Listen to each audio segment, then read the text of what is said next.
obviamente nós estamos de visita na CUSWAC, mas nós estamos na CUSWAC, é uma organização muito importante para o que é a segurança do nosso país, muito importante para o que é para também o venimento de cena ilegal, ou produto ilegal, droga, etc. no nosso país e precisamente que é muito importante para nós toch vista riba o desenvolvimento que tem aqui não. Eu tenho vista depois de hobby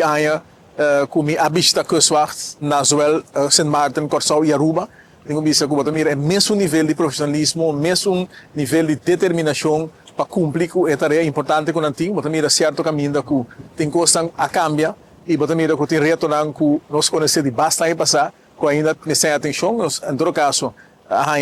bom vista de lo que estamos assim vez mais, nós temos bom vista de funcionamento de certo secção de CUSWAC e também nós temos vista de certo retornar que o CUSWAC está confrontando no momento aqui e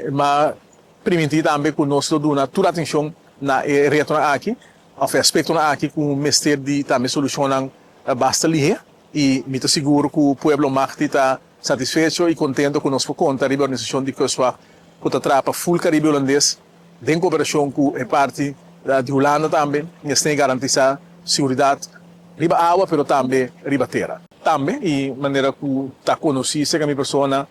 depois de basta anos como exercer função aqui, me mira que tu gosta em place, maneira que sempre tem caso, na várias ocasiões atende gente não tá criando a impressão que nós não tem facilidade na aqui, facilidade não tem, não tá bom equipar, só aqui na Aruba, mas também é centro de radar na outra parte de Caribe holandês, caminho que nós monitoreando não somente a parte na mas também nosso território e o que é importante me querer para realizar tá que o cambio que tem no mundo da criminalidade está assim que nós vamos confrontar com o retorno diferente, retorno novo, isso significa também que tem quase outra coisa para poder atender que o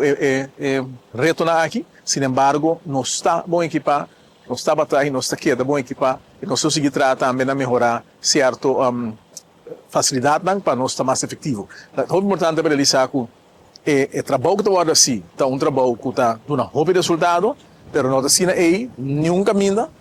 que nós logra 100%, porque não podemos ganhar nenhum desejo, nós miramos também de média, que nós logra de proteger nossas fronteiras 100%, mas me quer dizer com minha cooperação,